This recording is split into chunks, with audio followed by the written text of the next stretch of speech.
Hey everyone, आज मैं explain करने वाली हूँ योर स्काई के एपिसोड 10 को। एपिसोड की शुरुआत में सुबह के टाइम तीरक सो रहा था और फा उसे बड़े प्यार से देखने में बिजी था। जब तीरक की नींद खुलती है तो फा उसे गुड मॉर्निंग कहता है। तीरक बहुत शाय फील कर रहा था तो फा उसे रोककर उससे पूछता है, क्या तुम ठीक हो? तीरक ये सवाल सुनकर स्माइल करके कहता है, हाँ मैं ठीक हूँ। और ये सीन यहीं पर कट हो जाता है। अगले सीन में फा तीरक को कार से उसके घर पर ड्रॉप करके उससे पूछता है, क्या तुम कल शाम फ्री हो? तीरक कहता है, हाँ लेकिन क्या बात है? तो फा बोलता है, मुझे उस टाइम पर बिजनेस मैटर डिस्कस करना है और मैं चाहता हूँ कि तुम हमें ज्वाइन करो क्योंकि मेरी मॉम ये चाहती हैं। मेरे पेरेंट्स तुम्हें बहुत ज्यादा अडोर करते हैं और जल्दी वो तुम्हें सब कुछ दे देंगे। तीरक स्माइल करके कहता है, मैं भी तुम्हारी मॉम से मिलना चाहता हूँ और तुम्हारी फैमिली में ली के अलावा मेरे साथ हर कोई बहुत स्वीटली बिहेव करता है। ये सुनकर फा स्माइल करने लगता है। फा उससे कहता है कि अगर तुम रात को नहीं सो पाओ तो मुझे कॉल कर लेना। तीरक बहुत ही ज्यादा शाय फील कर रहा था तो वो फा को बाय बोलकर वहाँ से भाग जाता है। घर के अंदर आने के बाद तीरक अपनी मॉम को डेजर्ट बनाते हुए देखता है। वो बहुत ज्यादा खुश था तो उसकी मॉम कहती है कि तुम मुझे इतना खुश क्यों दिखाई दे रहे हो, क्या कुछ हुआ है? लेकिन तीरक टॉपिक चेंज करके कहता है, मैं आपके बनाए हुए डेजर्ट्स को खाना चाहता हूँ। उसकी मॉम मुझसे कहती हैं, लेकिन मैंने ये अपने क्लाइंट्स के लिए बनाए हैं क्योंकि वो ये सब वेडिंग प्रोसेशन में यूज करने वाले हैं और मैं चाहती हूँ कि तुम अपनी वेडिंग में भी मेरे डेजर्ट से यूज करो। ये सुनकर तीरक अपनी मॉम से पूछता है, क्या आपने कभी सोचा है कि मेरा लवर कैसा होगा? तो उसकी मॉम कहती है, हाँ मैं श्योर हूँ कि तुम्हारी लवर बहुत ही स्वीट पर्सन होगी। अपनी मॉम की बात को सुनकर तीरक बिल्कुल चुप हो जाता है तो उसे ऐसा देखकर उसकी मॉम बोलती है, तुम जो भी पर्सन अपने लिए चूज करोगे हम उसमें ओके होंगे, हमारे लिए बस इतना मैटर करता है कि वो तुम्हें खुश रखे। तो तीरक अपनी मॉम को थैंक्स बोलता है। रात के समय तीरक बेब के रूम में आकर उससे बोलता है कि मेरा हेयर ड्रायर खराब हो गया है, क्या मैं तुम्हारा हेयर ड्रायर यूज कर सकता हूँ? इसके बाद वो बेब के सामने बैठ जाता है। बेब उसके हेयर ड्राई करने लगती है। तीरक जानबूझकर इधर उधर हिल रहा था तो बेब उसे मूक रॉब नाम से बुलाकर टीज करने लगती है। इसके बाद वो उससे पूछती है, वैसे तुम फा के पेरेंट्स से मिलने गए थे तो क्या मैं जान सकती हूँ कि तुम्हारी मीटिंग उनके साथ कैसी रही? तीरक बोलता है, पहले मैं बहुत नर्वस और वरीड था लेकिन वो सच में मेरे साथ बहुत स्वीट थे। वैसे तो ये मेरी फा की फैमिली के साथ पहली मीटिंग थी लेकिन अब मैं भी उसे अपनी फैमिली से मिलवाना चाहता हूँ क्योंकि मैं ये बात अब मॉम डैड और ग्रैंडपा से नहीं छुपाना चाहता हूँ। ये सुनकर बेब कहती है, जब मैं डॉम को अपनी फैमिली से मिलवाने के बारे में सोच रही थी मैं भी बहुत वरीड थी लेकिन सब कुछ ठीक से हो गया था, इसलिए तुम वरीड मत हो, इस काम में मैं तुम्हारी मदद करूंगी। तीरक बहुत खुश होकर बेब को हक करके कहता है, वैसे मैं ये बात बहुत बार बोल चुका हूँ लेकिन फिर भी मैं तुम्हें बताना चाहता हूँ कि मैं तुमसे सबसे ज्यादा प्यार करता हूँ। अगली सुबह कॉलेज में ली अपने प्रोजेक्ट को लेकर लैपटॉप पर कुछ रिसर्च कर रहा था कि तभी वहाँ ग्लाई आता है। ली को परेशान देखकर वो उससे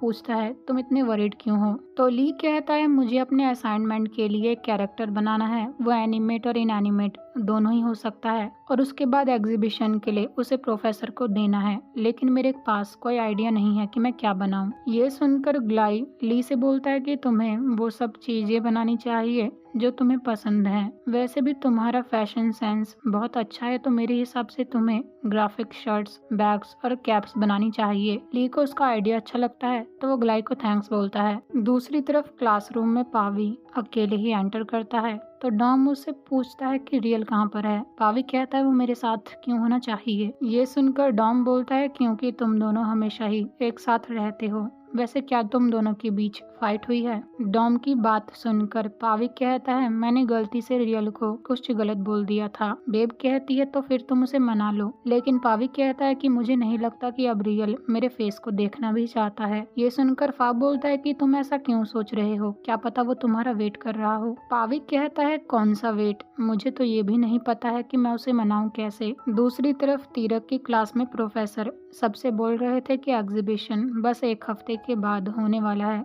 अगर किसी के पास कोई सवाल हो तो आप मुझसे आकर पूछ सकते हैं। प्रोफेसर के वहाँ से जाने के बाद टाइप अपने फ्रेंड से पूछता है, तुम सब आर्ट मार्केट के लिए क्या बनाने वाले हो? तीरक, जॉय और ली उसे अपने अपने आइडियाज बता देते हैं। ली तीरक से पूछता है, वैसे क्या आज तुम मेरे साथ आ रहे हो? तब तक पावी और फा भी उनकी क्लास में आ जाते हैं। पावी बहुत ज्यादा परेशान था तो ली उससे पूछता है क्या बात है। पावी तीरक से उसकी मदद मांगने लगता है क्योंकि फा ने पावी की मदद नहीं करी थी। जहाँ पावी उन सबसे कहता है कि बहुत बड़ी प्रॉब्लम आ गई है, मैं बहुत ज्यादा स्ट्रेस में हूँ और मेरे पास कोई सॉल्यूशन नहीं है। अब तो मैं ठीक से खा और सो भी नहीं पा रहा हूँ। अब तो मेरे ब्रेन ने भी काम करना बंद कर दिया है। ली उसकी बात सुनकर कहता है कि चलो अब पॉइंट पर आ जाओ। तो पावी कहता है कि बात ऐसी है कि रियल और मैं फाइट कर रहे हैं। ये सुनकर ली कहता है कि अभी तक तो तुम इस छोटी सी बात को इतना बड़ा चढ़ाकर बोल रहे थे, और क्या मैं जान सकता हूँ कि तुम्हारी फाइट कैसे हुई। पावी अपनी और रियल की फाइट को याद करता है लेकिन वो उन सबको कुछ भी नहीं बताता और कहता है कि जैसे नॉर्मल दोस्त फाइट करते हैं हमारे बीच वैसे ही फाइट शुरू हुई थी। तीरक पावी से बोलता है कि वैसे हम तुम्हारी मदद कैसे कर सकते हैं। तो पावी बोलता है कि रियल बहुत बेकार है, वो हमेशा मुझे टीज करता रहता है लेकिन उसके बिना मुझे लोनली फील हो रहा है, इसलिए प्लीज मेरी मदद करो। इसके बाद ली पावी से बोलता है कि तुम्हें उससे सॉरी बोलने में डर लग रहा है, राइट, और उसे मैसेज करना भी ठीक नहीं है। तो अब बताओ कि तुम क्या करना चाहते हो। पावी बोलता है कि मैं बात करने में अच्छा नहीं हूँ। तो तीरक उसे आइडिया देता है क्यों ना तुम रियल को लेटर लिखकर उससे माफी मांग लो। तीरक उसे एक पेन और डायरी भी दे देता है जहाँ पावी काफी लेटर लिखने की कोशिश करता है लेकिन डायरी के 2-3 पेपर तो ऐसे ही फाड़ देता है। उसी वक्त फा को उसकी मॉम की कॉल आने लगती है तो वो ली और तीरक को वहाँ से लेकर चला जाता है और बेचारा पावी अकेले ही अपॉलॉजी लेटर लिखता रह जाता है। अगले सीन में हम उन तीनों को शॉपिंग मॉल में देखते हैं जहाँ फाक को शॉपिंग मॉल में ही मीटिंग अटेंड करनी थी। उसके लिए उसने अपनी ड्रेस भी चेंज कर ली थी। फाक की मॉम उससे कहती है कि तुम ली और तीरक की चिंता मत करो, मैं उन दोनों को देख लूंगी। फा उन सबको बाय बोल कर चला जाता है। उसके वहाँ से जाने के बाद फाक की मॉम तीरक से कहती है कि आजकल फाक के डैड बिजी होने की वजह से मुझे शॉपिंग करवाने नहीं लेकर आते हैं, इसलिए मैंने तुम्हें आज बुलवा लिया। अगर तुम्हें कोई भी चीज चाहिए हो तो मुझे बता देना, मैं तुम्हें दिलवा दूंगी। ली तो ये सब सुनकर कहता है मुझे लगता है अब मैं अपनी मॉम का फेवरेट नहीं रहा। इसके बाद वो सब बहुत सारी शॉपिंग करते हैं जहाँ ली और तीरक के लिए आंटी कपड़े सिलेक्ट करती हैं और वो उन्हें पहन कर दिखाते हैं। दूसरी तरफ फा और उसके डैड मीटिंग अटेंड करने में बिजी थे। दोनों पार्टीज के बीच डील हो जाती है। इधर शॉपिंग ओवर होने के बाद अब ली और तीरक आइसक्रीम खा रहे थे तो आंटी तीरक से बोलती हैं फा ने मुझे बताया कि तुम्हें आइसक्रीम बहुत पसंद है और जब भी मैं तुम दोनों को साथ में खुश देखती हूँ तो मुझे बहुत खुशी होती है। ली की मॉम मुझसे भी बोलती हैं कि तुम कब डेट करना शुरू करने वाले हो। तो ली कहता है कि वैसे मैं किसी में इंटरेस्टेड हूँ। ये सुनकर उसकी मॉम और तीरक खुश होकर उससे पूछते हैं कि सच में वैसे वो कौन है, लेकिन ली सीधे फा और अपने डैड की तरफ इशारा करता है जो मीटिंग ओवर होने के बाद उनकी टेबल की तरफ ही आ रहे थे। फा और उसके डैड अपने अपने पार्टनर्स के लिए फ्लावर्स लेकर आए थे तो ली कहता है कि कम से कम मेरे बारे में तो सोचा करो। ली की मॉम उससे कहती है कि तुम्हें अपसेट होने की जरूरत नहीं है। तो तीरक ली से कहता है कि चलो उस पर्सन के बारे में बात करते हैं जिसमें तुम इंटरेस्टेड हो, लेकिन ली इस टॉपिक को चेंज कर देता है तो उसकी मॉम भी उसे टीज करने लगती है।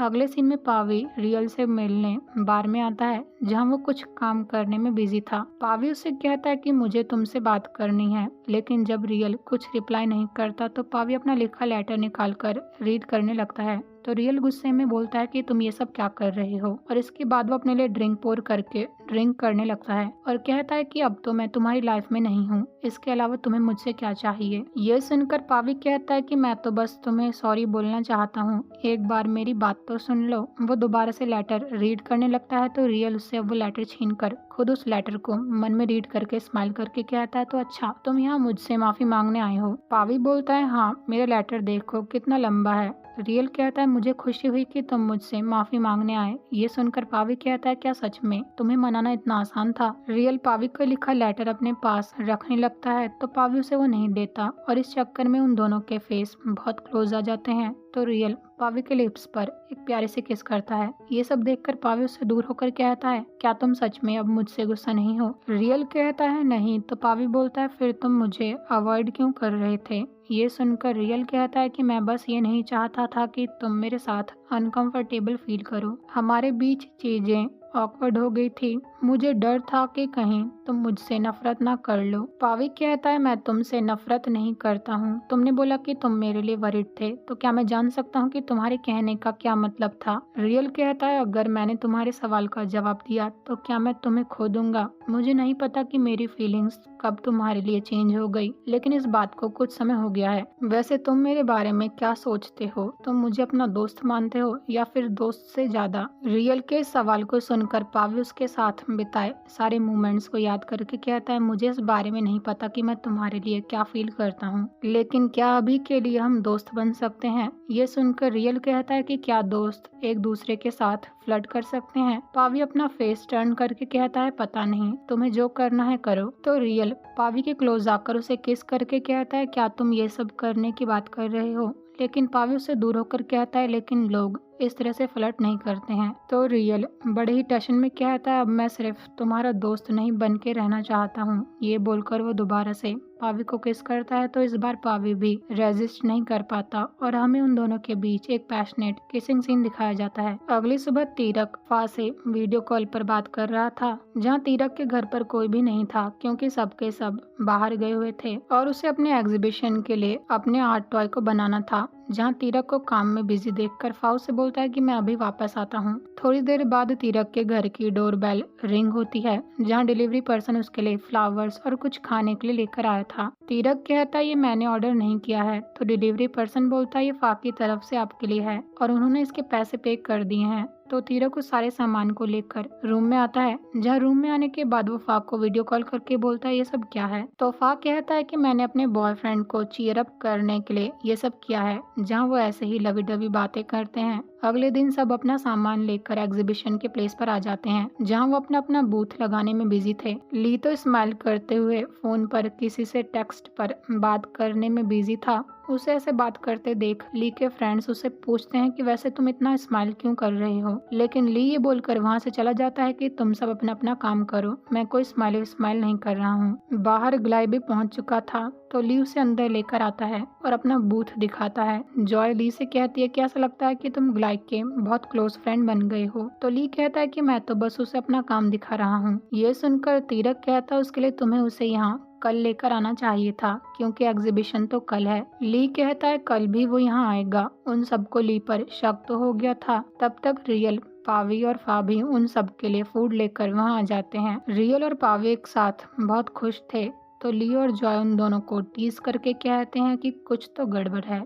आज पावी तुम बहुत खुश लग रहे हो, क्या तुम्हारी फाइट वाला इशू सॉल्व हो गया है? पावी बहुत ही ज्यादा स्माइल करके कहता है हाँ, लेकिन कोई गड़बड़ नहीं है। पावी की ऐसी हरकतें देखकर रियल कहता है कि इस तरह से तो तुम इस बात को और सस्पिशियस बना रहे हो, जहाँ वो सबको खुद ही बता देता है कि मैं पावी पर हिट कर रहा हूँ। ये सुनकर सब बहुत खुश होते हैं। तीरक तो ये बात सुनकर बहुत ज्यादा एक्साइटेड हो जाता है, लेकिन फा तो सब कुछ पहले से ही जानता था। इसके बाद रियल उन सबको स्नैक्स दे देता है। अगले दिन एग्जीबिशन में एक एक करके सब अपने अपने प्रोजेक्ट के बारे में बता रहे थे, जहाँ ग्लाई भी ली से मिलने आया था। वो ली से पूछता है कि सब कुछ कैसा चल रहा है। ली बोलता है कि अब तक तो सब कुछ ठीक ही चल रहा है, अगर तुमने मेरी मदद नहीं करी होती तो मैं ये सब नहीं कर पाता। ग्लाई बोलता है लेकिन मैंने तो तुम्हें ओपिनियन देने के अलावा कुछ भी नहीं किया है, और ये सब तुमने अपने टैलेंट के दम पर किया है। लेकिन ली कहता है एज अ थैंक यू मैं तुम्हें मील की ट्रीट देना चाहता हूँ। तब तक फा भी रियल और पावी के साथ वहाँ आ जाता है। वो तीरक से कहता है क्या तुम टायर्ड फील कर रहे हो?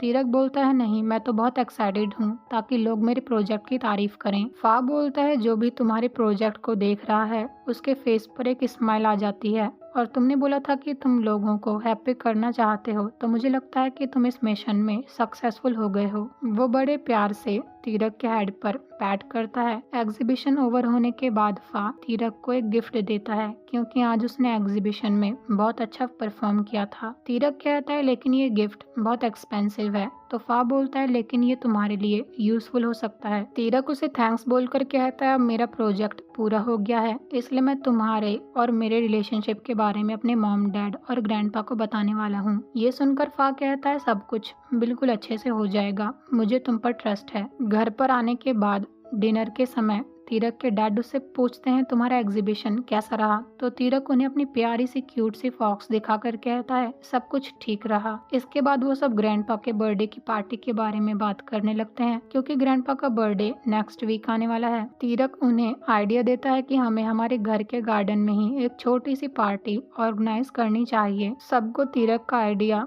बहुत अच्छा लगता है। इसके बाद तीरक मूक्रॉप के साथ खेल रहा था जहां वो उससे कहता है क्या मुझे फाको ग्रैंडपा की बर्थडे पार्टी में अपनी फैमिली से मिलवाना चाहिए, क्या मैंने ये सही फैसला लिया है। दूर से तीरक की ये बात उसके डैड भी सुन रहे थे। वो उसके पास आकर उससे कहते हैं तुम क्या बोल रहे थे, क्या फा एज में तुमसे बड़ी है। तीरक बहुत नर्वस था तो उसके डैड स्माइल करके कहते हैं सच में तुम्हारी गर्लफ्रेंड तुमसे बड़ी है। तीरक कुछ बोलना चाहता था लेकिन उसके डैड उसे बोलने ही नहीं देते। वो तीरक से कहते हैं जब मैं तुम्हारी एज का था तब मैं भी ऐसा ही था, तुम अपनी गर्लफ्रेंड को घर लेकर आ सकते हो, तुम्हारी मॉम भी उससे मिलना चाहती होंगी, मैं अभी जाकर तुम्हारी मॉम को ये बात बताता हूँ। ये बोलकर वो वहाँ से चले जाते हैं और बेचारा तीरक अपने डैड को आवाज लगाता रह जाता है। वो मुकरब से बोलता है अब मुझे क्या करना चाहिए, और ये एपिसोड यहीं पर एंड हो जाता है। मिलते हैं अगले एपिसोड में। Thank you so much for watching.